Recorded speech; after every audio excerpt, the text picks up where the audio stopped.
All right. Good evening. Good evening, and welcome to my show.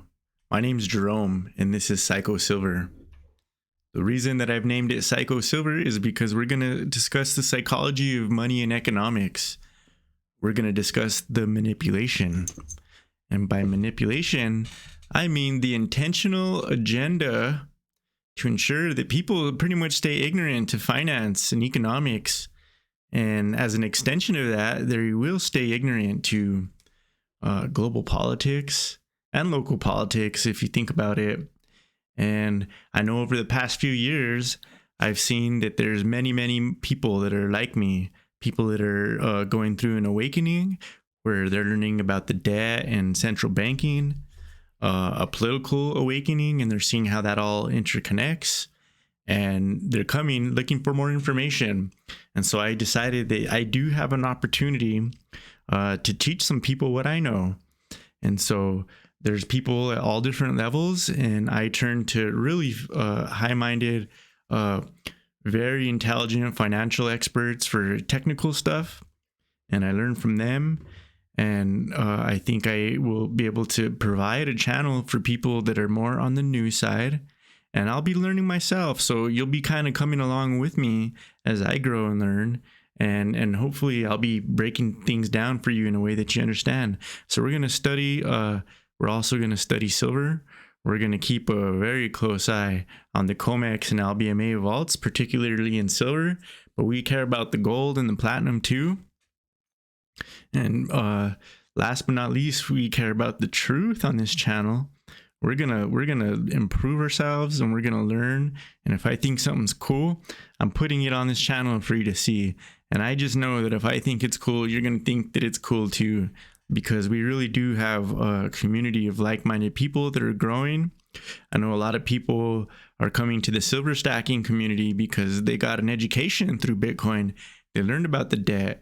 They learned about sound money and scarcity and all the crazy things that are happening with the global interconnectedness of failing currencies. People are learning all that. But I no longer believe that Bitcoin is the answer, and don't be upset by that. But it took me a while to come to that conclusion, okay?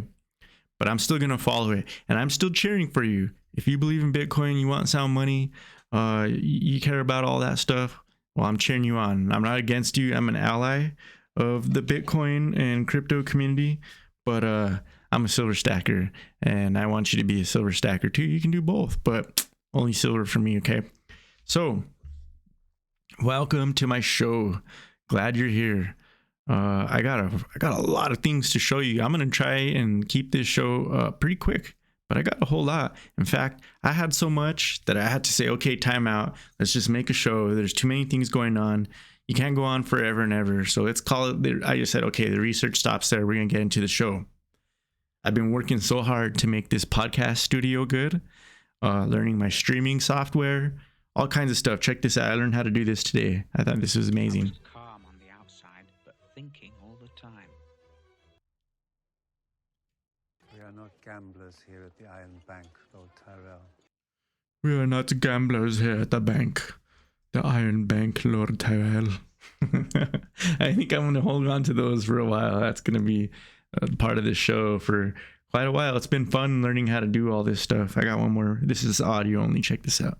This thing is a pyramid since time immemorial. Shit runs downhill, money goes up. It's that simple. Yeah, I got some sopranos. I thought that was pretty cool. I got way more, but we'll reveal these as they go. I'm gonna learn how to implement them and make the show interesting. So why don't we jump into the news? I got some cool stuff to show you. Check this out. Right here we have the 10-year treasury bond. Ooh, super exciting. Who doesn't love a treasury bond? I used to think this stuff is so boring, but now that I recognize what's actually going on in the world, it's pretty freaking interesting. So what we have here, I'll try and not draw a terrible trend line. It's pretty terrible, but it's still a trend line. You see what's going on there. We're in a long-term downtrend, but look what's happening right here. We're breaking out of that long-term trend line. How high does this go? How high? So if you didn't know, when the yield, so what we're looking at here is the price, not the price, but we're looking at the yield, okay? And the yield is going up, and the yield goes up when they're not selling them. So there's not enough buyers. You see that big long downtrend there? For all these years, there was many buyers of treasuries. And that is what drove the rates down, the interest rate. But apparently, there's not buyers like there used to be. And so what the heck is happening here? What's confusing about this to me is I said, well, stocks are going down. And if stocks are going down, then why is the yield rising? I thought people would be buying bonds if stocks are going down. But we have so much to learn. It's so interconnected. Let me show you this. This is big time stuff. Okay. Right here, I have a chart of major foreign holders of U.S. Treasury securities. Look at this. Japan is number one. Japan holds the most debt, U.S. debt. And a lot of them are going to be in the form of those 10-year bonds. The 10-year bonds are the benchmark. The 10-year bonds, you compare many other things to those bonds. I wish I didn't close that tab. Let me show you. Let me show you one more thing about that. This is important. 10-year Treasury chart. Okay, before I close this, I should have showed you. Look how high that rate is right there. That's the rate, 3.77. That if you're in stocks, it's like, why are you in stocks when they're going down when you can get a 3.77 rate? That's a good rate.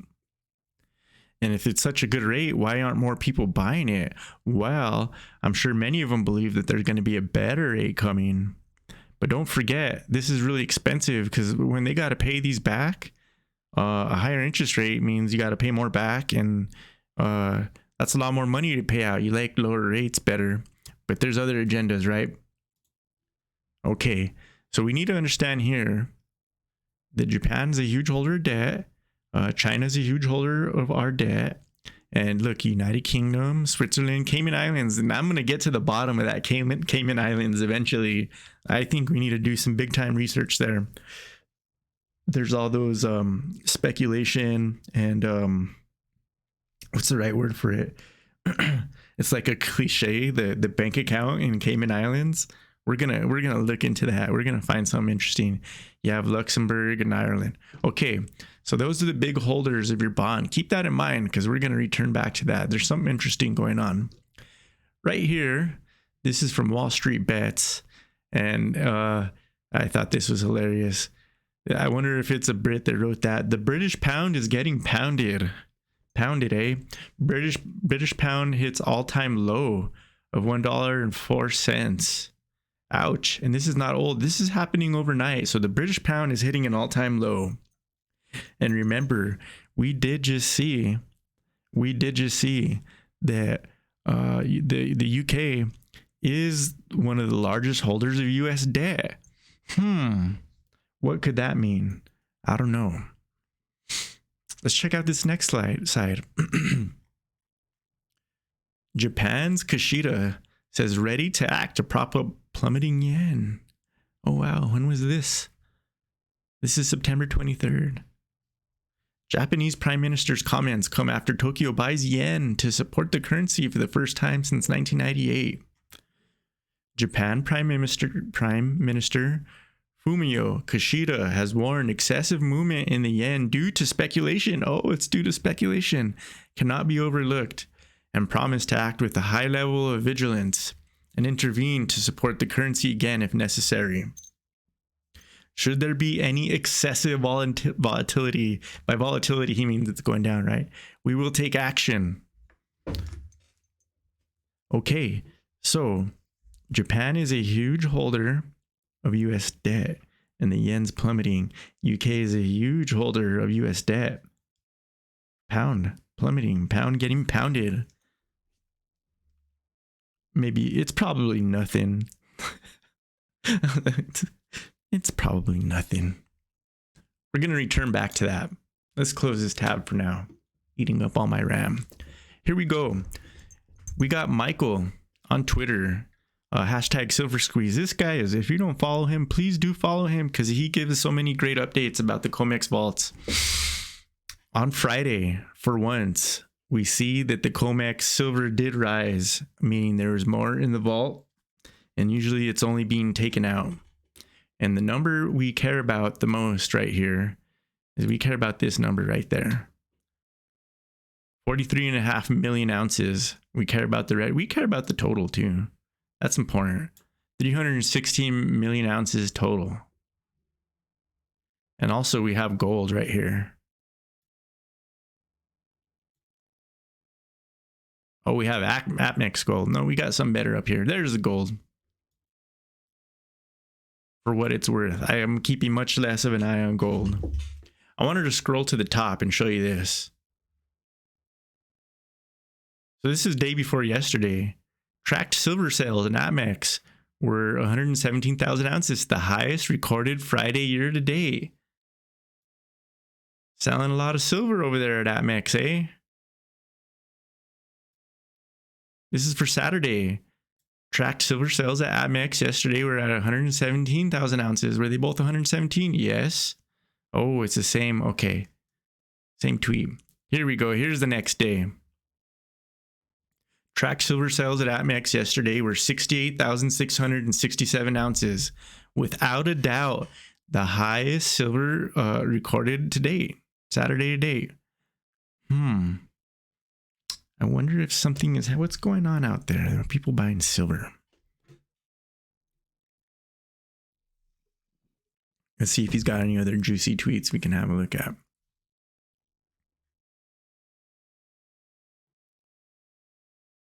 Whoa, what was that?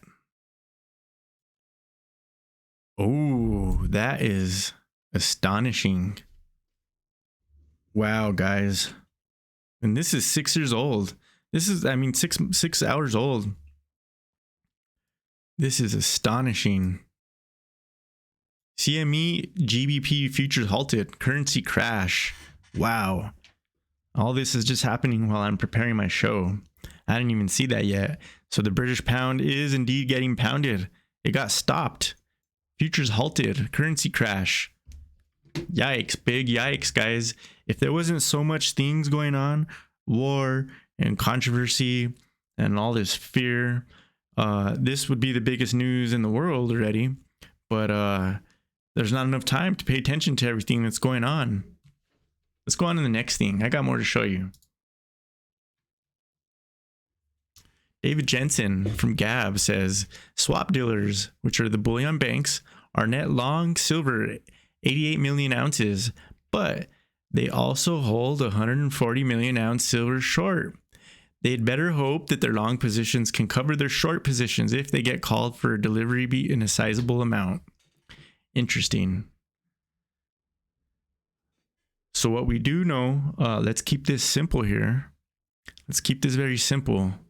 What we do know is they have 88 million ounces of silver they're long on, and they have 140 shorts, so almost double the shorts, okay?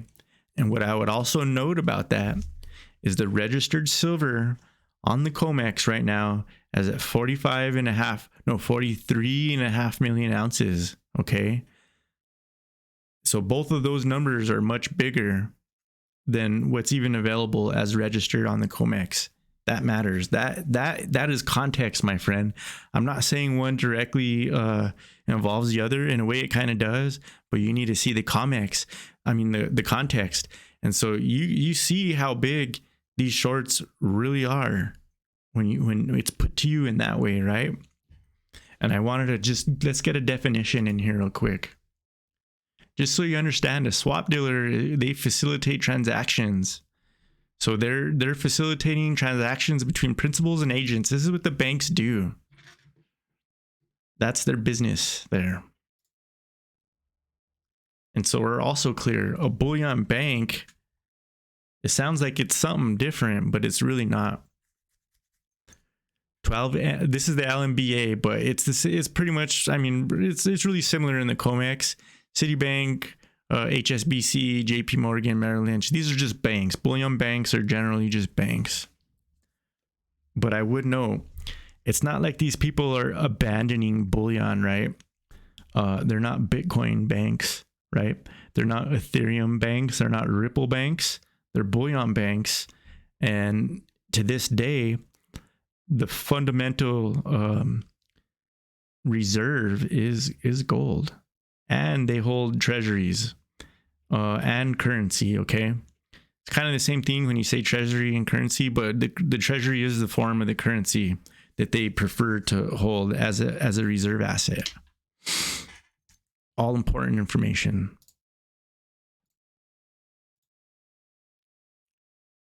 Again, just to stress this here, let me get nice and tight here. Reserve assets are currencies or other assets, such as gold, can be readily transferable and are used to balance international transactions and payments. The US dollar is a reserve currency, meaning it's widely held as a reserve asset around the world.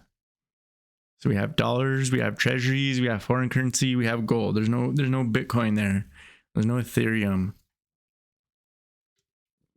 No Ripple. Not yet. I'm not saying one day it's not possible.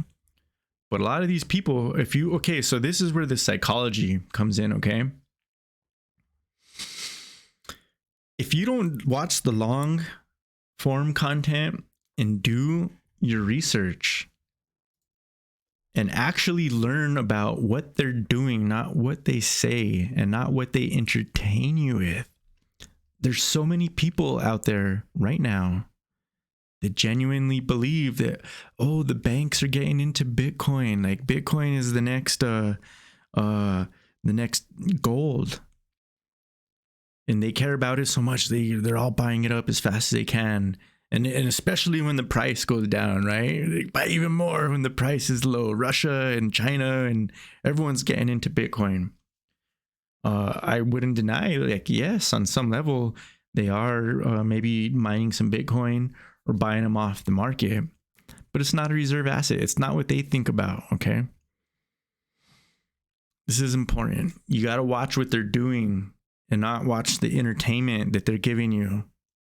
The super low attention span TikToks and CNBC headlines and Kramer.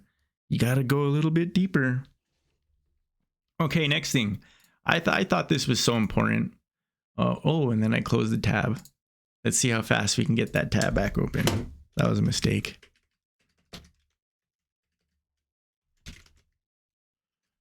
Yeah, I still had it here on my...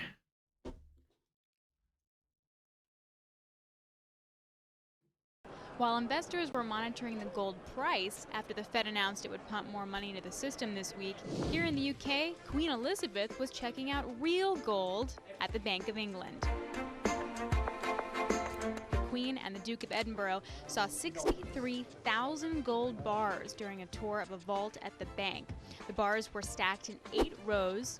Each 4-ton stack is 4 shelves high, and each bar weighs 29 pounds.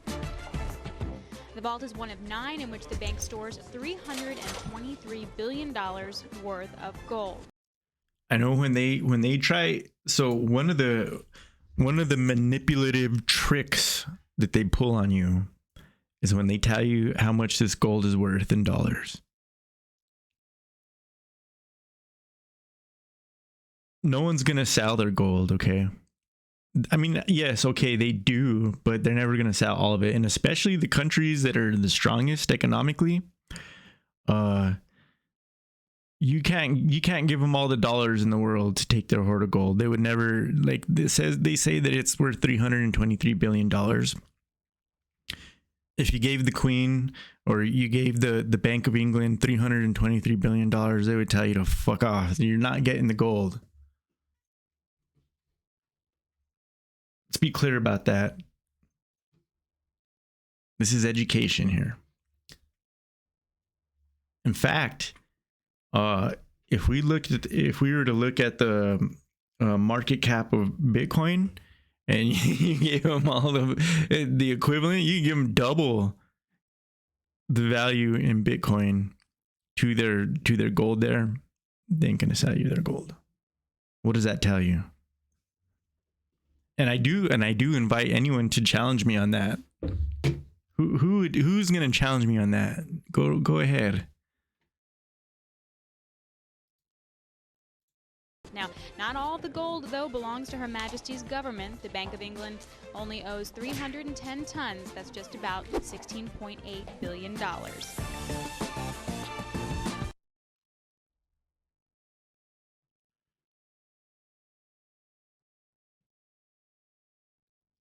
It sure looks like she likes that stuff.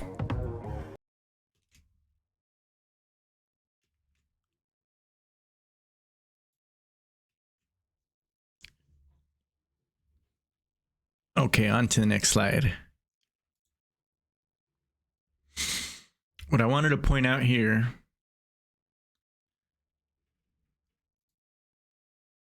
Okay, yeah, let's look at this. Let's have a look in here.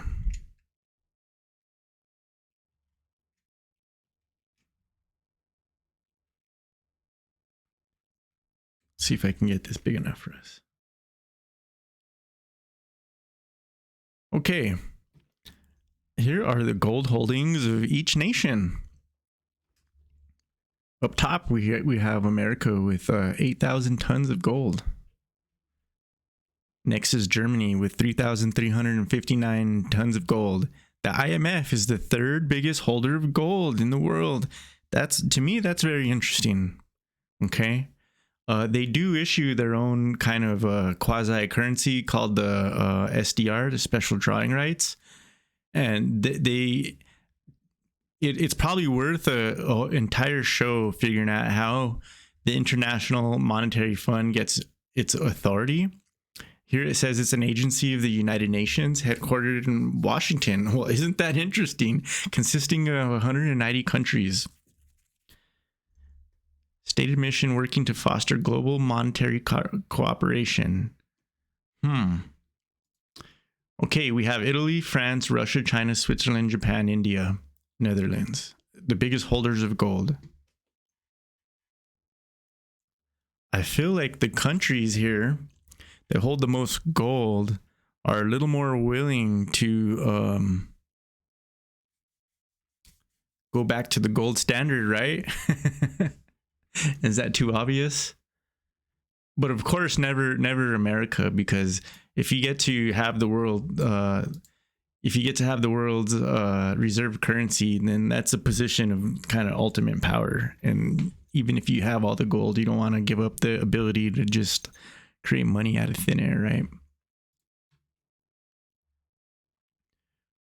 And here's a chart of reserve assets. And again, we can see the gold reserves, and we can see the gold. We can see okay, this is pretty interesting here. The problem is I need to make sure you can see this. You need to be able to see this. To me, this is really interesting. Let me point this out to you.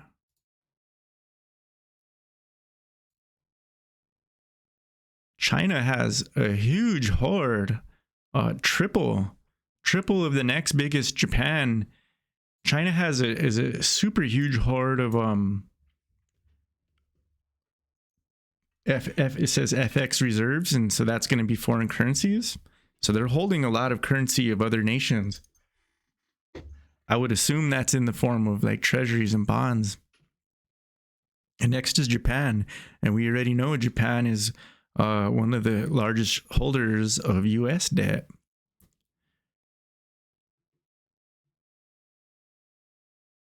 Ooh.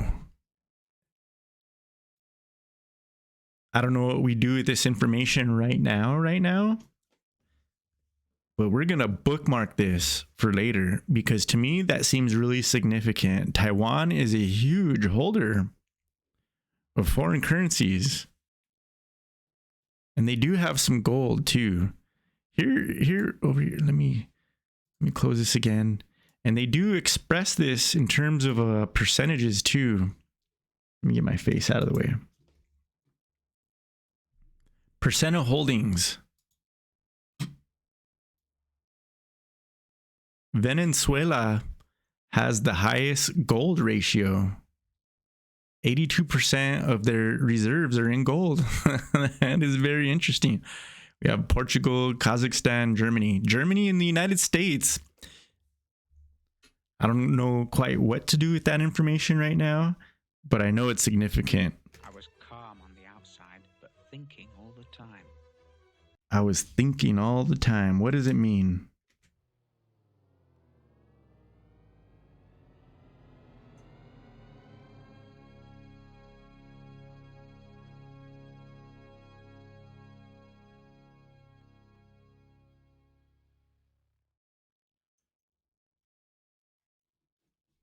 All right, let's move to the next slide over here. Let's talk some Bitcoin. So I'm not here to just shit on Bitcoin, okay? I actually like Bitcoin in some ways. I just don't trust it right now in this time of. If like anyone else, if I could have gotten in earlier, and I kind of did, but I sold way too soon. I would love another go at Bitcoin, for the record, okay? Okay, but what I wanted to say here is that this chart, we're gonna look at a couple things here. This is an old Bitcoin chart that I used to show my friends to try and show them when it's a good time to buy. And let's see if this will let me zoom in. It's not gonna let me zoom in. Okay. All my friends that like to buy, that wanted to get in on this, they would always want to buy when it's in the orange or it's in the red, especially that deep dark red, because that's when it's hot. And again, the manipulation, the psychology of finance causes people to get really excited over this stuff at the wrong time. And so many poor people get involved when the price is already really high and it's starting to max out. And then all the people that, especially the big institutions that got in on lower levels, get to sell you really high. And that's how it works. And they leverage the media. They leverage social media influencers to get people in so the rich people can sell their bag, right? And so a lot of people feel very confident that now is a good time to buy, that it's going back up. But I just remind you that we've never had, in the age of crypto, we've never had a recession, okay? A real recession. And this next recession might be a depression. It's going to get really nasty. Liquidity crisis. We just saw the British pound is failing. And so if you're super bullish on Bitcoin, you're like, yes, this is the perfect time for Bitcoin. When you see these currencies failing, that means that it is the time for Bitcoin. And that's a fair enough argument. But it's going down, okay? It's been going down. And here's the rainbow chart that tries to tell you when's a good time to buy. So it should be a good time to buy, right? I don't know. I don't trust it. But I saw something else that's pretty concerning, okay? I used to show my friends this when you buy, when it gets down to that green or even in the blue if you're lucky. So I should be buying right now, right? This is my opportunity. This is my opportunity. Here's a tweet from this is Crypto Vinco. I don't know who that is, but it might be the crypto whale. We're looking at the rainbow chart again right here. And let me show you what he wrote here. This is really good.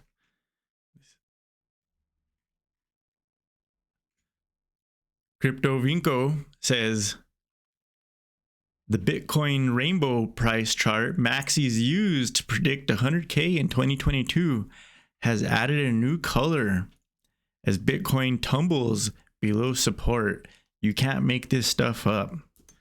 And so I did believe that rainbow chart was a useful tool for deciding when to buy.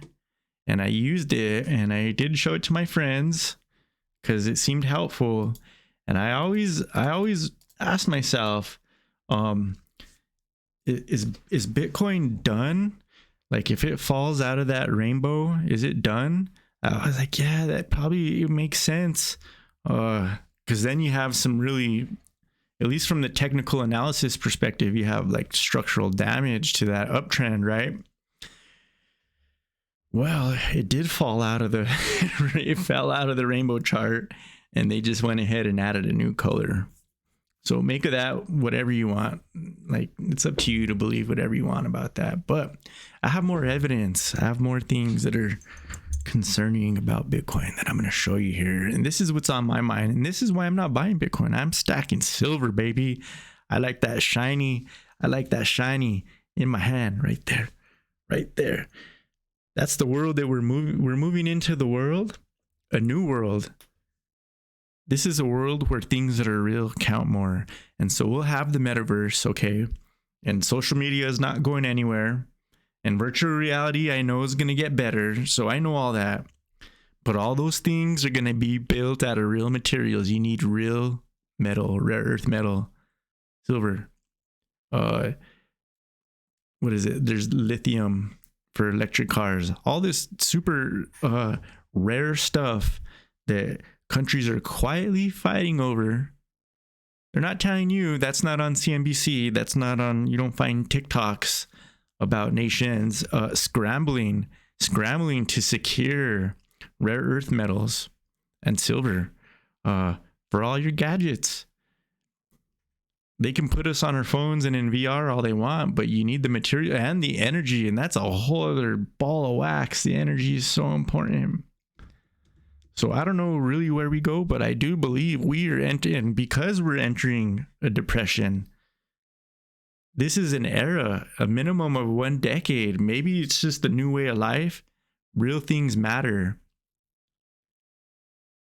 And yes, it's the metals. And yes, it's the energy, but it's also the currency too. It's going to be tough to continue going on with the dollar the way we are. Just my 2 cents. Up next, we have a joke. Here's a joke. There's the new rainbow chart indicator. What do you think?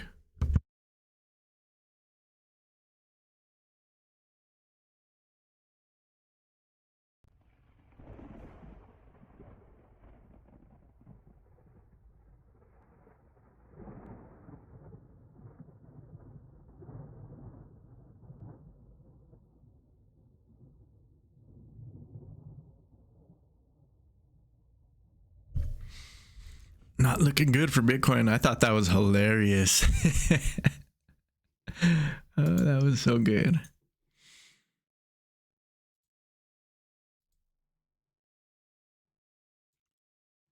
This is one of the things that concerned me since a long time ago about Bitcoin.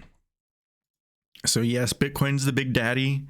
Bitcoin gave me my education. I'm very grateful about learning about banks and central banking and the debt and sound money. I owe Bitcoin for that, and the community. Don't get me wrong.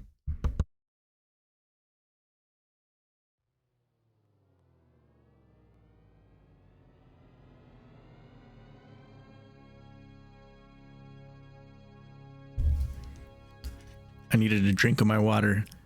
And that sound there is for when shit's getting real. Shit is getting real right now in Bitcoin land, okay? This is a chart of market cap dominance. So this is Bitcoin against all other cryptocurrencies. And we are at the fucking floor right here. And so usually what happens is crypto goes into a bear market altogether. And so because they're all going down at the same time, Bitcoin maintains its dominance. And then usually what happens is when crypto starts to enter into a bull market, you'll see that the first one to take off here is Bitcoin. So that's a new, that would be a new bull market right here, where you see I can't even properly use it. But right there, what we're looking at there is where Bitcoin takes off first before in price, and it leaves all the other cryptos behind. And then what happens is Bitcoin gets everyone really excited about crypto. And you know, this happened the first time with like Ethereum and all those, they're already like old school. This was the first downtrend, that one right there. that one I just drew. That's where you got like Stellar Lumens and Tron, and Ethereum really led the charge. All these new ones came out, all these new crypto, and so that's the first time that there was really a big slash into Bitcoin's crypto dominance. With Litecoin, I can't even remember half of them, but that's where it started to eat away for the first time. And then this right here was the beginning of the 2017 bull market, and Bitcoin took off first, got everyone really excited, left the other cryptos in the dust, and then the same thing happened. And this time it's what's the popular ones this time? Cardano really killed it. There was the I'm like forgetting the biggest. I know people did really good on Theta. That just reminds me of Bix Weir. There's so many. I'm not even gonna bother trying to remember right now because I'm not a crypto guy anymore. But the point is that we are on the floor right here. Okay, we're on a big time floor. And to me, it's kind of unlikely to see Bitcoin break this floor, but it's possible. And that's what I think that they would call the decoupling, right? A lot of people still really believe in Ethereum, and they think Ethereum is going to do better in the long term. And they're predicting a decoupling.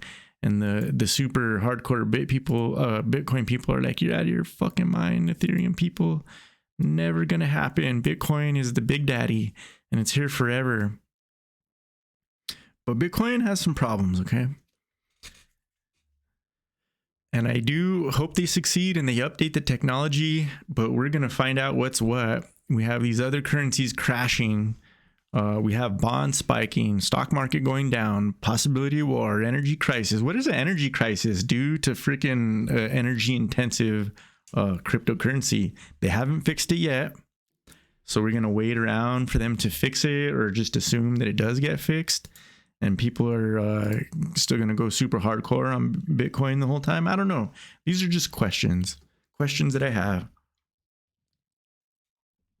Good luck to you Bitcoin people, though. But that's all. Like, there's a couple serious red flags to me right there. Okay, let's look at this. Let's look at this next thing right here. This is really interesting. This is juicy.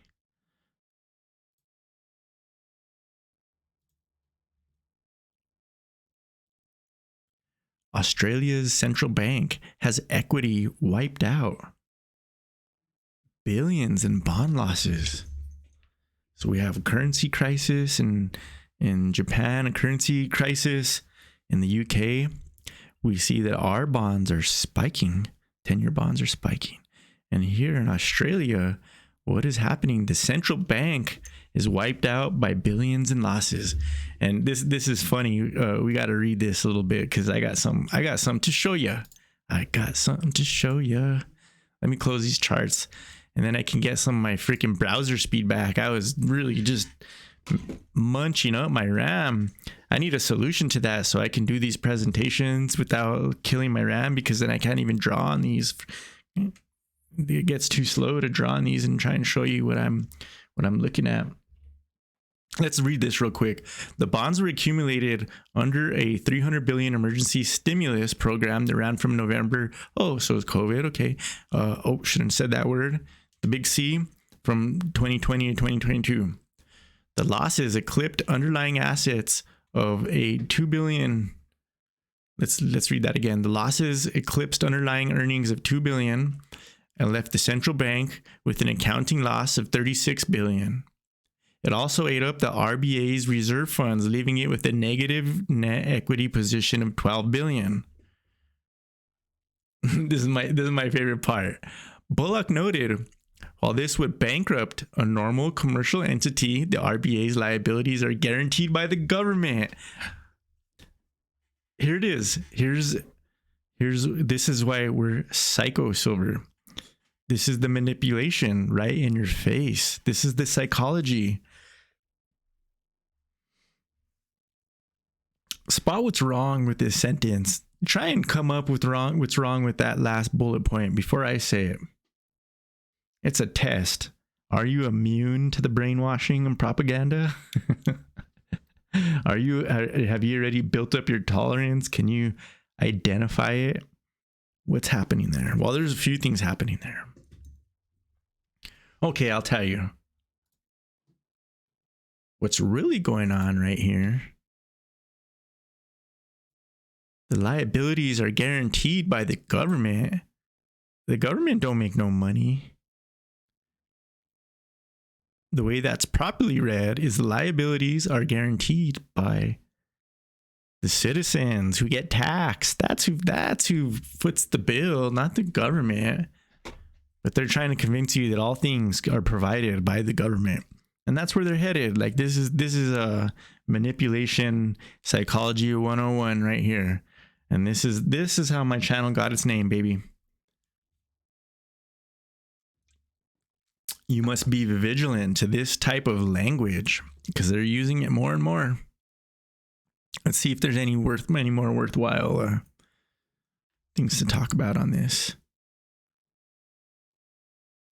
A man walking past the Reserve Bank in Australia in the Central Business District. Blah, blah, blah. Warned of inflation. So they got torched on bonds and then they're getting torched by inflation. And the interest rates are going to kill growth because it becomes so expensive to borrow money. Okay.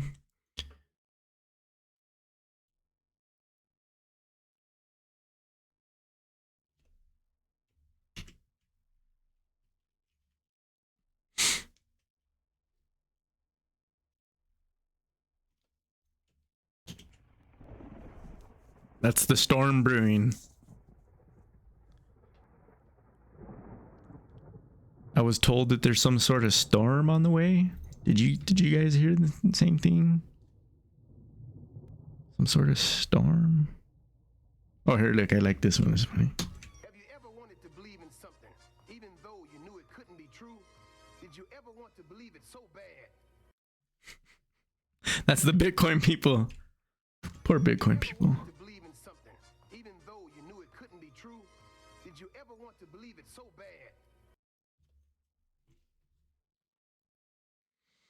Onward. We're getting towards the end. You've been here with me for 42 minutes, and I appreciate you, and I hope that I've served you with entertainment and information. So glad you're here with me. You're a stud. We're like the 1% over here. In the sense of we really know what's going on, and we're learning more. Most people can't even make it through longer than 2 minutes of a freaking TikTok. And they learn nothing. It's all misinformation. Let's read a couple tweets from the real Robert Kiyosaki. Robert says, fuck the Fed. The Fed causes inflation, which makes life painful for the poor and the middle class. Don't people know the Fed and all the central banks are Marxists? Why do people say follow the Fed? I'm not a communist. Instead of the Fed's got your back, I say fuck the Fed. Wow, that's very strong language. That's very strong language. Wolves can be dangerous, but also friendly. Wolves can be dangerous, but also friendly. Sting is a pyramid since time immemorial. Shit runs downhill, money goes up. It's that simple. In Rich Dad Poor Dad, I stated in Rich Dad's lesson 3, your house is not an asset. Savers are second, savers are losers. Third, the rich do not work for money. The rich are entrepreneurs who do not need a job. They create jobs, create own assets, and do well in market crashes. 2022 is your time to get richer. Robert Kiyosaki says in this tweet, the end is here. Called Jerry Williams, my trusted gold and silver dealer. He said, I can't get gold or silver coins. The mint will not sell to me anymore. To me, this means the end of the fake dollars here. As stated earlier tweet, silver is going to 100 or 500. Get some. Protect yourself. Well, Robert really likes silver. I need a good little sound clip for silver. Yeah. Yeah, I don't got anything good yet. I got this one.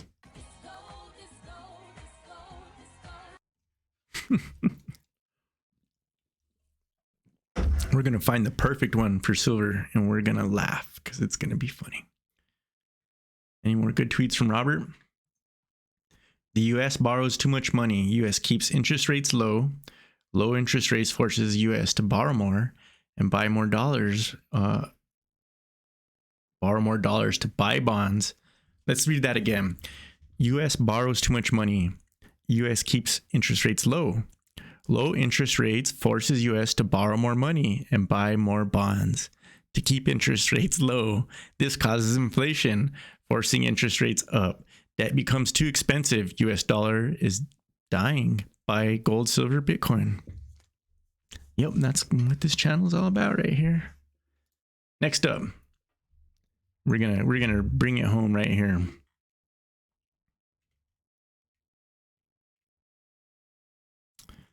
This is a throw. Oh, do we want to? Yeah, we're gonna play this. We're far enough into the stream that no one's gonna know. How would they know? By the way, it's all his fault that we're spending $6 billion in taxpayer money this month to help fight HIV/AIDS. By the way, it's all his fault that we're spending $6 billion in taxpayer money this month to help fight HIV/AIDS. By the way, it's all his fault that we're spending $6 billion in taxpayer money this month to help fight HIV/AIDS.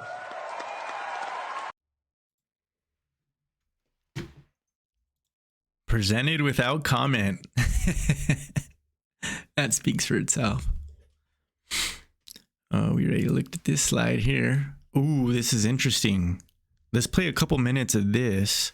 I was researching about the failing yen, and I did find this great video from Hershey Financial on Rumble. This guy's a badass. Please do follow him and like his content. He's got some really valuable information for us right here. Let's just watch a little minute and a half, 2 minutes. Largest holder of U.S. Treasuries. Now, in the past, they've always been buyers, especially during hard times. That has not been the case over the last year or so because they've been dealing with their own problems. So is there any evidence that they started dumping some U.S. Treasuries in order to get dollars in order to use to buy back yen? Well, if we look at the yields on the 2-year Treasury, and we are now looking at a 1-hour chart, and we are looking at a 5-minute chart here, we can see that there was a little bit of a spike in yields on the 2-year. However, there was a massive spike on the 10-year, an even larger spike on the 20 and on the 30. We can see right around the same time here that the Bank of Japan stated that they started to intervene. We saw massive spikes in the 30, in the 20, and in the 10-year yields. But interestingly, not. All right. Let's be crystal clear on this, because this ties in. I hope you put that together, but if you didn't, let me put it together for you. We saw earlier Japan intervened in their crashing currency, the first intervention since 1998. Isn't this amazing? This is a mystery. I hope you guys are following this. This is crazy. According to this gentleman right here, he is tying the bonds together with the crash of the currency. How did they buy back their currency? I suggested that maybe they did it with US dollars somehow. Well, where did the dollars come from? Oh, they're selling bonds. Well, why would they sell bonds? Well, does that have something to do with the price spiking? Because we're not selling them, they're buying them from somewhere else. There's a lot on the market. They're not being bought. Yields rising. Are you putting that together? He's giving you evidence right here that and on the other end of that. So he's giving you evidence right here that Japan is partially responsible for the movement of the bonds rising right here, and that explains how they propped up their currency. And on top of that, On top of that, if Japan is usually a big buyer of US debt and they switched from buying to selling, that's like a double whammy, right? Because it's not like there's just a additional seller. You also have someone that's normally buying, selling too. And so that is probably part of the reason for the spike. I do hope you can appreciate how freaking interesting this is. You can understand global politics and finance. The answers are right in front of you, but you have to do a little bit of investigation, because they're not going to tell you on CNBC. They're not going to tell you on Bloomberg. There's not going to be any TikToks about it. All the financial information is bullshit. They want you investing in meme stocks. They want you in Bitcoin. Sorry, Bitcoin lovers. I'm just telling the truth. They want you chasing real estate, buying real estate courses, hoping you get rich on real estate while you're just making the banks rich. And these are ways to make money. Don't get me wrong. I'm not putting real estate down either, but people just fail to actually understand what's happening. And the answers are right in front of you. This is amazing. Okay. Let's watch a couple more minutes of this. This is amazing. At the 2-year, this is more evidence that Japan started selling these US treasuries because they wouldn't have many 2 years. They're going to have mostly the longer end because they're storing these for reserves. This isn't like American corporations using T-bills and short-term treasuries as basically cash instruments. And here's the potentially scary part. What Japan is doing here to try and rescue their own economy. They're trying to peg yield curve control, keep rates really low to spur on economic growth. But since that was harming their own currency, they start to intervene in the currency markets to try and save the value of their own currency. But because they don't have enough foreign exchange reserves of other currencies to do that, they have to sell something to get other foreign currencies. Boom. Boom.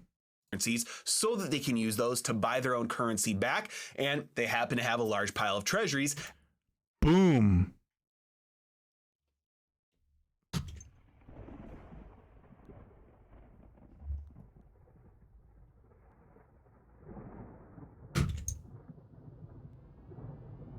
Shit's getting real.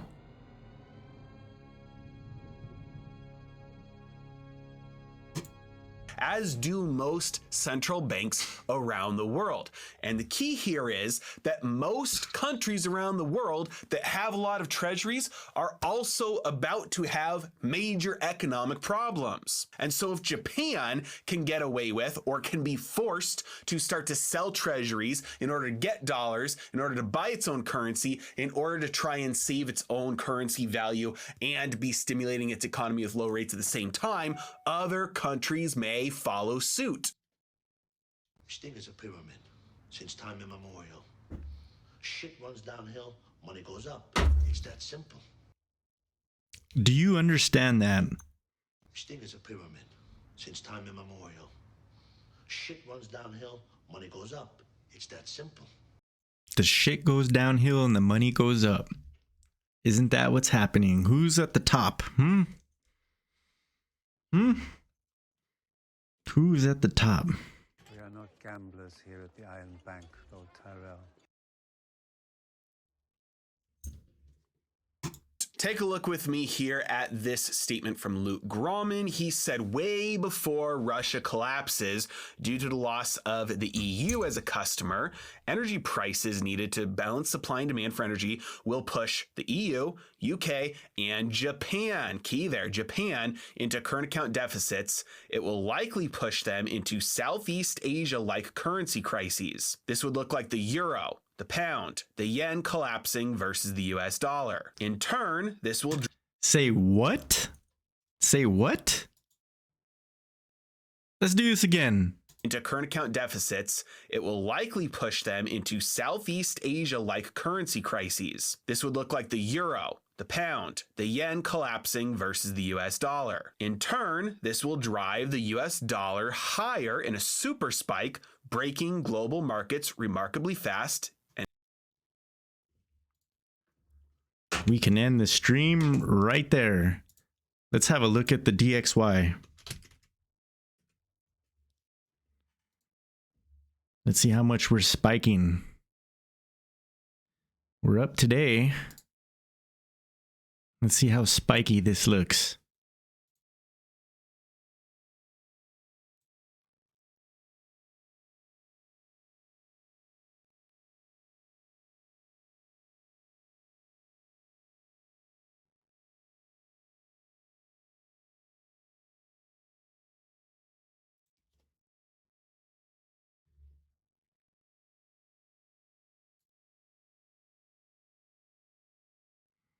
Yep, that's pretty spiky.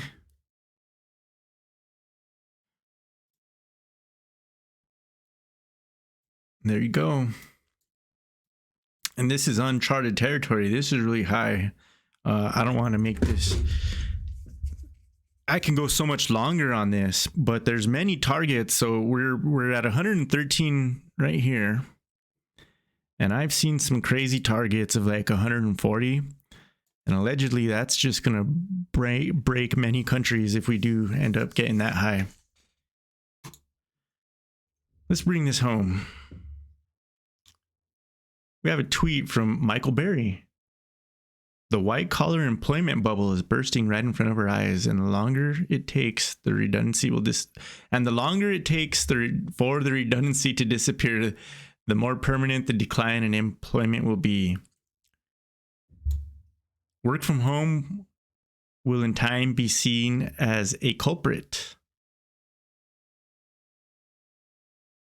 People working jobs they hate so they can buy shit they don't need with money they don't have to impress people they don't like. This is America.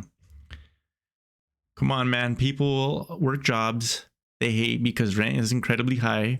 Home ownership is largely unavailable. People need healthcare for their families and benefits they can muster, etc. It has nothing to do with shit we don't need. Yeah. If your job, ooh, this is a stinger. This is a stinger. If your job can be done from your bedroom, it can be done from Southeast Asia for a fourth of the pay. Ouch. Michael Burry archive. Look at this. Look at this. Michael Burry says, well, I do have a YouTube channel. It doesn't have much right now, but you never know.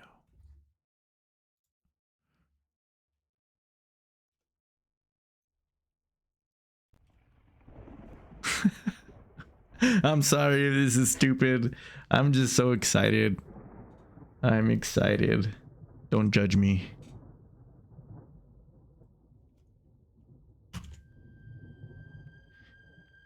You are watching a movie. Do you have your popcorn? Is your popcorn ready? Because shit's getting real. You were watching a movie.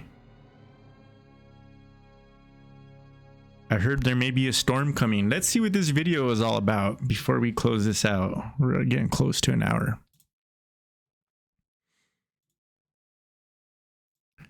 Oops, that doesn't open to a video. Here we go. Observations on the responses by Mr. McDaniel. Well, I've probably been more draconian than you have in terms of my view about the CEO's responsibility. I just haven't been as widely targeted. Well, in terms of financial institutions that have failed and have required assistance by the federal government, I think that when society has to step in to save institutions for societal reasons, that the CEO should basically go away broke, and I've said I think his spouse should go away broke. I mean, I think there ought to be a real downside, and I think incentives are an important aspect in behavior. In the end, you know, I don't know who, except for maybe John Paulson or Michael Burry, would have been running Moody's and coming up with different kinds of ratings. There was the greatest bubble I've ever seen in my life, and I've read about bubbles all the way back to the tulip bubble. The entire American public eventually was caught up in a belief that housing prices could not fall dramatically. Freddie Mac believed it, Fannie Mae believed it, Congress believed it, the media believed it, I believed it. if I'd seen what was coming, would I have held my booty stock in the 60s or something of the sort? Very, very few people could appreciate the bubble, and that's the nature of bubbles. They become mass delusions of sorts. So I am much more inclined to come down hard on the CEOs of institutions that caused the United States government to come in and necessarily bolster them than I am on somebody that made a mistake that 300 million other Americans made. Well, but let me probe that a little because, you know, I just want to say for the record, I do think around the country there were people who thought the bubble was unsustainable. I don't think there was a secret here. There were a number of experts, whether it was Robert Schiller or Mr. Rubini or Mr. Baker, Dean Baker. There are a number of people who saw this bubble. We did have this unprecedented rise, 89% in home price appreciation in 7 years, something we had never seen historically. But kind of, you know, moving beyond that for a minute, the rating agencies did play a fundamental role in accelerating essentially the securitization, and therefore some would argue the origination of products that tended to be highly deficient. We're talking about low teaser rates, negative amortization. There was a warning in 2004. It's like they're all going to be saying the same stuff in just a few short months here. It's like they are talking about right now, except it was in 2008. From the FBI that mortgage fraud had become so epidemic that if unchecked, it would result in a crisis as big as the S&L crisis. I mean, there were many red and yellow flashing lights along the way.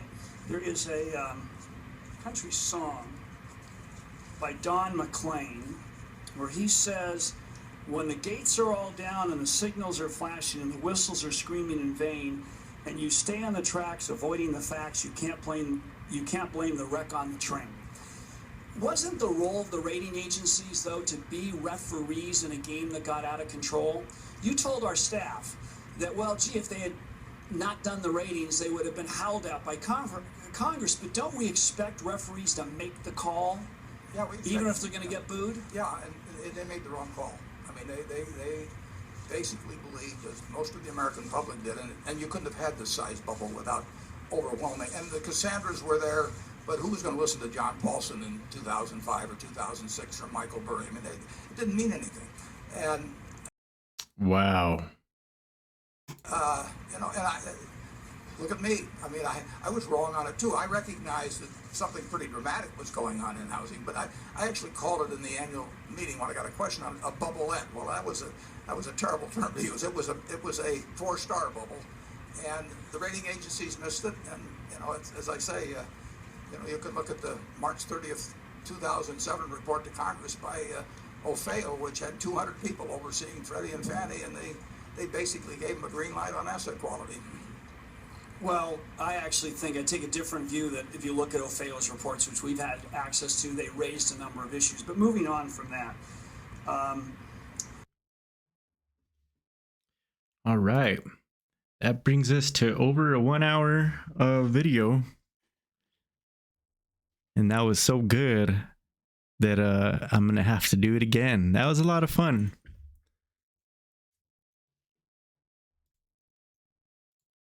I do appreciate you, and I'm going to try and be here every day, and I'm looking forward to doing some live streams. I do hope you enjoyed the show. I want to be a permanent show on YouTube, bringing you basic financial education, commentary. You are going to come along with me into this journey of understanding finance, and we have a front row seat to a pretty spectacular event that's going on in the world right now. And in a way, it's kind of cool, but it's also freaking terrifying. And I do wish the best for you. And once again, I appreciate you for checking out my channel. And I'll see you soon. I'll see you tomorrow. Goodbye.